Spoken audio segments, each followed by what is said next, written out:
¿Estás lista? He estado esperando esto toda mi vida. No le fallaré a mi Dios.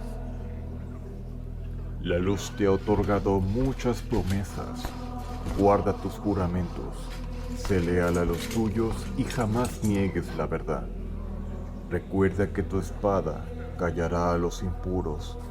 Tus manos levantarán a los caídos. Y cuando sientas que al final de tu viaje las cargas y la oscuridad sean muy pesadas de llevar sobre tus hombros, arrodíllate, inclina tu cabeza y el poder del cielo descenderá para abrigarte ante la tormenta. Lo haré. Sé que será un largo viaje y muchas almas que rescatar, pero para esto he nacido. Bien, que la rectitud te guíe a donde quiera que vayas, joven cruzada. ¿Nos volveremos a ver, maestro?